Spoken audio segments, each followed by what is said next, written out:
son víctimas Heracles, Edipo, Áyax, Aristeo, Orfeo, Eurídice, cuando Aristeo provoca sin querer la muerte de Eurídice, ¿no? El tono es peor, la envidia de los dioses, y por la que a la larga los cielos deben pagar una culpa. Esta culpa puede ser la resolución de agresados acertijos. El ejemplo por antonomasia es el que implica la victoria de Edipo sobre Esfinge. Cierta arrogancia o desmesura que en ocasiones exige ser punida, un carácter intempestivo que les impide detenerse ante circunstancias que así parecen exigirlo, mas el héroe no se amedrenta, y en ese orden viola lo establecido, transgrede todo tipo de normas, y no se ajusta a otro canon que no sea el que le dictan sus impulsos. Con todo, cabe destacar que lo que moviliza su accionar es, en muchos casos, un principio ético. Por ejemplo, el caso del citado Edipo, quien no se detiene a la hora de revelar, pues para él será una verdad trágica. Y es a causa de ese sacrificio en el que en ocasiones arriesga su propia vida, por el que estos seres singulares son motivo de veneración y culto. Y es también por esa causa que el imaginario popular lo sustrae del tiempo cronológico y de las contradicciones de la historia, para escribirlos de manera ejemplar y paradigmática al marco inmarcesible del mito. En el mito los héroes viven como en un tiempo paradójicamente intemporal. El imaginario clásico y también el moderno advierten a los héroes en ser transgresores, el orientar sus acciones a traspasar el umbral de lo prohibido, el ir más allá de los límites impuestos por la sociedad y las leyes. El accionar de muchas de estas figuras está regido por una idea, en la mayor parte de los casos de naturaleza utópica, por su deseo de querer ordenar un mundo inarmónico, lo que en la óptica griega era visto como un esfuerzo denotado porque el caos, mediante el actuar de estos personajes, deviniera nuevamente cosmos. Y es por ello que al héroe los humanos le toleran cierta transgresión. Para llevar a cabo estos cometidos, estos seres singulares se embarcan en aventuras peligrosas, en las que deben sortear un sinnúmero de dificultades, vencer gigantes, emprender travesías a comarcas de muy difícil acceso, viajes iniciáticos a los cuales vuelven renovados, luchar contra seres sobrenaturales, arrostrar un destino que ostensiblemente les es adverso. A veces salen victoriosos, otras en cambio sucumben de manera trágica, pero en un caso o en el otro son siempre respetados por su valentía.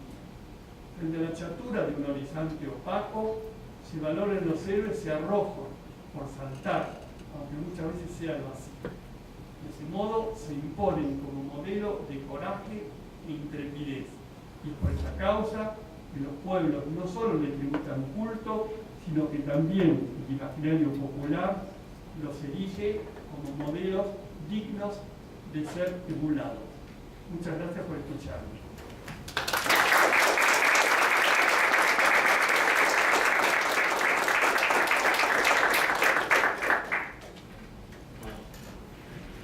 Além de agradecer ao caro Hugo essa excelente, linda conferência, erudita entre cultura latina, grega, europeia e outros campos, eu abro a palavra para as colocações que vocês desejarem apresentar. São agora 17 para 7, digamos 17 minutos de charla a seu critério.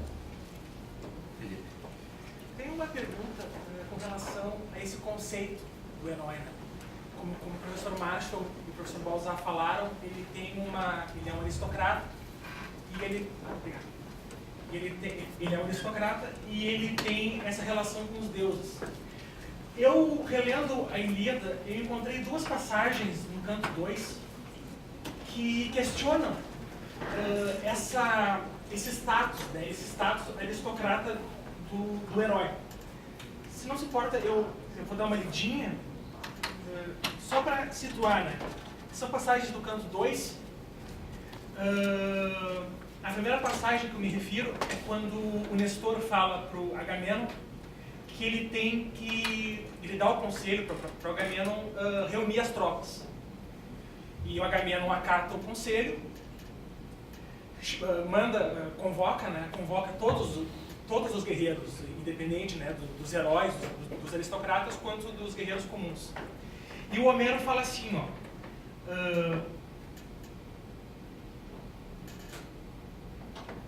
aqui, bem como bando infinito de seres alados, revoantes, gansos ou gralhas ou cisnes dotados de longos pescoços, que no ázio plaino se abate, ao redor de caístro sinuoso, alegremente estadeando a plumagem de um lado para outro, desce a assentarem com grande alarido que o prado estremece. Número infindo de heróis, desse modo, das naus e das tendas para a planície corrente do Xanto. Para a planície corrente do Xanto. Quer dizer, ele usa esse conceito para nomear também os guerreiros que não são de estirpe, né? que não são aristocratas, que não têm contato com os deuses. A outra passagem que eu me refiro é no chamado Catálogo das Naves, né, que Homero pede a ajuda das musas para listar as naves e também os líderes. Quando o Homero pergunta quem é o melhor dos aqueus, a musa, né, fala para ele que é Aquiles. Né? E quando ele está falando do acampamento do Aquiles, né, principalmente, ele fala assim, ó, se referindo ao Aquiles: mas esse agora se achava nas naves recurvas e céleres, estomagado com o chefe de heróis, o possante Agamemnon, filho de Atreu. Junto à praia do mar sonoroso, seus homens se divertiam nos jogos dos discos, de flechas e lanças. Junto dos carros de guerra se achavam também os cavalos que Aipo, Palustre e nativos pastavam, e o loto gostoso. Dentro das tendas, cobertos, se achavam os carros, enquanto os heróis todos, sentidos com a ausência do chefe aguerrido, desorientados vagavam, mas sem combater pelo campo. Então, essa é a minha pergunta. Assim, o herói, ele tem que ser um aristocrata, ele tem que ser um ser com contato com os deuses, ou ele pode ser mais um sentido mais simples de um guardião, de um guerreiro, né? Como me parece que o Homero apresenta essa questão. Obrigado. Usted citó dos pasajes. Uno es el diálogo de Néstor que aconseja a Agamenón y luego el pasaje de las naves. Y ahí habla de héroe aludiendo a personas superiores. Dentro de los guerreros había como niveles de superioridad. Incluso el pasaje que hoy mencioné de Aristóteles, de la política, Aristóteles dice que héroe es el ser que es de una naturaleza superior. Pero el concepto de héroe es mucho más amplio, porque están los héroes que son hijos de dioses o semidioses, están los héroes que se destacan por sí mismos. Allí, aparentemente, por lo que usted ha leído, se está aludiendo a héroe como a guerreros superiores. Dentro del guerrero hay como una gradación. No en vano uno es rey y el otro es un súbdito del rey. Entonces, Néstor está hablando justamente de héroes aludiendo a los guerreros jefes, aludiendo una superioridad respecto al rey. Complemento apenas, lembrando que nos trabalhos dos dias, quando Hesíodo enuncia o mito das idades metálicas, degradando do ouro ao ferro, ele introduz, nisso que é um mito oriental conhecido, introduz a idade dos heróis, que compreendia todos os seres que haviam vivido, todos os humanos que haviam vivido naquela época, evidentemente em disputa, e alguns acima, nem todos tão proeminentes como os grandes comandantes, mas que compreendia uma era histórica, a era daqueles que foram lutar em Troia. Então, o exercício da guerra em Troia era emular, participar do cenário que promovia a glória heróica. Então, a categoria heróica ela não é rígida, ela possui suficiente maleabilidade para incluir a pretensão de heroísmo dos que não têm genealogia divina, mas querem conquistar o heroísmo por outros fatores, como a excelência, a glória na guerra, a virtude. Y sobre el pasaje que dice el profesor Marshall, Hesíodo, en efecto, toma un mito oriental, el mito de las edades, que se va degradando, de oro pasa a plata, de plata a bronce y de bronce a hierro. Y la humanidad en época hesiódica, según el poeta de Áscara, está en la edad del hierro, pero él está hablando ante un auditorio que evidentemente tiene en mente los grandes héroes de la guerra greco-troyana. Entonces para eso inventa la quinta edad, que no la nombra con el nombre de un metal, sino que la nombra como la edad de los héroes. Y curiosamente, en esa edad de los héroes, cuenta el caso de hombres que por su propio esfuerzo pueden escapar de ese ciclo degradativo, degenerativo, y pueden adscribirse a la hiperactividad heroica, ¿no? Es muy llamativa esa inclusión de Siro, ¿no? Así como toma un mito oriental, muy estudiado por Martin West, por Walcott, como Siro lo retempla y lo adecua a una realidad histórica para incluir a los héroes que luchaban en la guerra de Grecia y Troya. ¿Usted decía algo? O Marshall falou do Freud. Eu estava lendo um livro que eu não lembro, o Perry Anderson, comentando um livro de um pensador italiano, que eu não lembro o nome do livro, mas ele fala de que o Freud tinha medo, uma fobia, romafobia, medo de ir a Roma. Por um bom tempo ele deixou de ir a Roma, e aí ele explicava, tentando explicar o porquê esse medo do Freud de ir a Roma, ele comparou com o fato de que Aníbal também nunca conseguiu chegar em Roma, né? E seria esse o medo do Freud. E ele fala que tem heróis perdedores também, que eu achei muito interessante, que o rapaz falou, que assim, o herói todo ele tem uma excelência, mas tem os derrotados também, como por exemplo o Heitor, ele cita, inclusive o Perry Anderson cita Heitor, né, que é o contrário de Aquiles, né?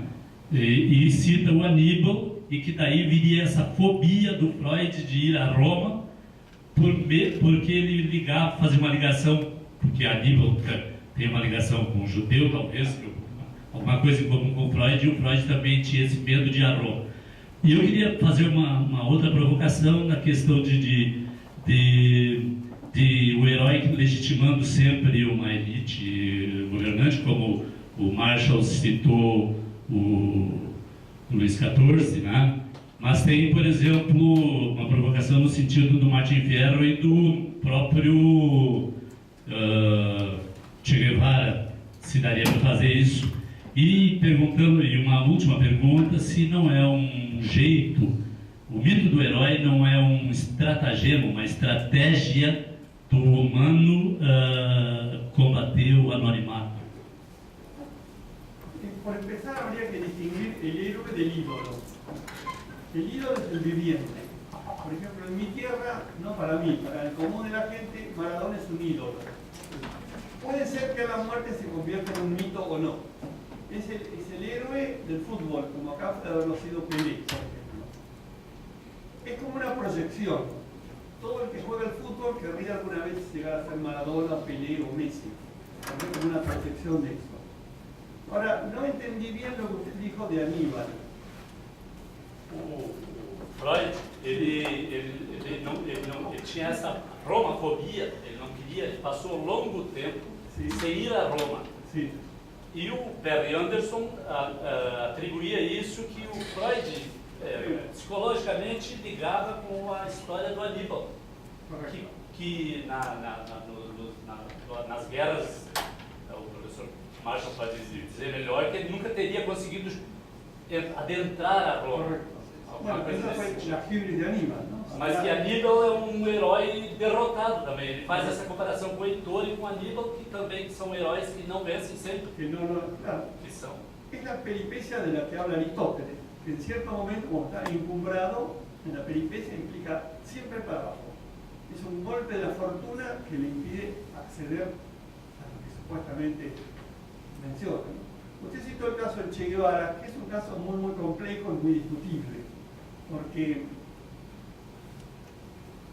lo que moviliza a un héroe y lo que hace que la gente admire al héroe es la solidaridad. Cuando el héroe lucha por un bien social. En ese sentido, en el mundo moderno hay héroes de otra naturaleza. Por ejemplo, Teresa de Calcuta es una heroína. Se podrían citar muchos casos. Y adquieren popularidad. Marilyn Monroe adquiere una popularidad enorme. Ayrton Senna aquí hizo mucha obra de caridad y por eso se lo tiene como una especie de héroe benefactor. El caso de Guevara es un caso discutible porque aparentemente luchó por una causa, pero sin embargo no debe olvidarse de que mató infinidad de gente.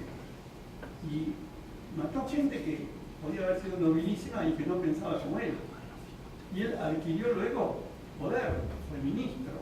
Los billetes aparecieron con su rostro. Entonces, toda la supuesta heroicidad para mí se pierde ahí. Ha habido otros héroes, Bolívar, San Martín, por ejemplo, que renunciaron al poder, no quisieron el poder. San Martín mismo dijo que un general victorioso, cuando llegó a Perú y ofrecieron el poder, es peligroso, dijo, yo me tengo que retirar, no puedo tomar el poder.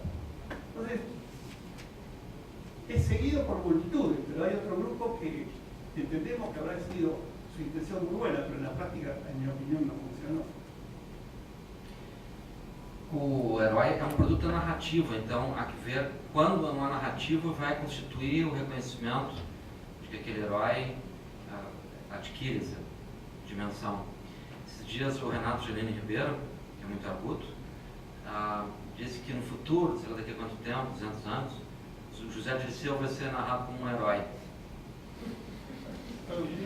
José Dirceu foi um braço direito do Lula, que agora, hoje de noite, está indo dormir no presídio. Já não ficou lá o dia inteiro, não sei se ele foi para o emprego. Não, ele está com emprego de 20 mil, né? Mais que professor da URGS. Só que vai terminar... Bom, de qualquer maneira, sim, há uma dimensão trágica nisso. Não trágica, assim, talvez mais dramática do que trágica, mas há um mito do herói muito helênico nisso. É o fato de que ele esteve numa circunstância de poder, exerceu esse poder com enorme prazer e arrogância, o modo como foi percebido esse exercício do poder, e logo isso cria culturalmente a expectativa de que ele caia.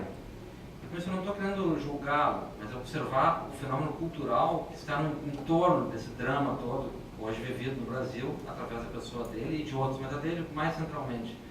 Então, claro que existe uma discussão jurídica da culpabilidade, das provas, das evidências. Independentemente disso, há um contexto afetivo, cultural, que espera, sim, que esse grandão caia e que, inclusive, comemora essa queda. Então, claro, isso dá uma dimensão heróica dentro de uma visão da cultura que pode se tornar uma narrativa. Então, poderá, sim, um narrador no futuro dramatizar essa trajetória de tal modo que ele vai se comparar ao Tiradentes, né? E vultos assim. Nós não controlamos essa autoria futura, né? Mas há elementos da cultura heróica que estão ali, achei, independentemente das questões de culpabilidade. Então, claro, se nós formos julgar os fatos em si, eles perdem essa dimensão mítica da literatura, como o caso do Che, né? Mas a própria ambição de poder dele é um caminho para a construção do mito heróico. Y yo puedo pensar, por ejemplo, en el caso de Napoleón, porque el discurso histórico está sometido a una suerte de juicio. Los historiadores que trabajan la historia teórica sostienen que la historia es narración, y en tanto que narración está sometida a las reglas del relato. Gordon White, Ronald Simon, Richard Rorty, Bermejo Barrera, dicen la historia es narración. Por lo tanto, tiene que ser estudiada en la técnica del relato. Y en la técnica del relato hay una variación de interpretación. Caso de Napoleón, por ejemplo. Cuando yo era chico, Napoleón pasaba por ser el héroe máximo. Un hombre salido de la isla de Córcega, que en ese momento era francesa, de origen humilde, de golpe se encumbra, llega a ser emperador y llega a ser dueño de media Europa. Esa era la imagen que había de Napoleón cuando yo era muchacho. Con los años hay un cambio histórico. Los franceses han sido víctimas del nazismo, Alemania la invade, destruye la Francia ocupada. Entonces, a partir de ahí hay una relectura de Napoleón. Porque si se piensa, la grandeza de Napoleón consistió en haber avasallado media Europa. Llegó hasta Moscú, provocó el incendio de Moscú, provocó infinidad de muertes. Personas como Goethe, por ejemplo, o Beethoven, que tenían a Napoleón en el punto más alto, sin embargo, luego cambiaron de opinión. Y hoy día, en Francia, cuando uno a un francés le habla de Napoleón, baja la cabeza. Precisamente porque se dan cuenta de que la grandeza que tuvo Napoleón fue a costa de lo que hizo Hugo al resto de Europa. Entonces uno advierte que el concepto de héroe no es un concepto eterno, es cambiante. Cuando Ronald Syme publicó The Roman Revolution, ahí demostró cómo todo el poder augustal se desmorona, porque está fundado sobre una serie de cosas que no son verdades. Se ha silenciado la voz del vencido. Entonces hoy día la historia pretende recuperar las voces silenciadas, las voces ocultas, ¿no? Entonces ahí uno ve que Augusto, bueno, no fue tan gran personaje. Hizo una paz romana sí, pero a causa y a causa de los que murieron, cuyas voces no están. Algo mais? Bom, então agradeço uma vez mais a presença de todos. Amanhã começaremos no amigável horário das 14h30, que é o tempo de almoçar, vir da cidade, do campo. E continuarmos com o seminário do Mito do Herói, amanhã com a conferência Carlos Jorge Piquet, logo da Paulina Nólicos. O Hugo encerrará e faremos uma balança, uma discussão final na tarde de amanhã, sexta-feira. Espero encontrá-los aqui. Muito obrigado. Passem bem.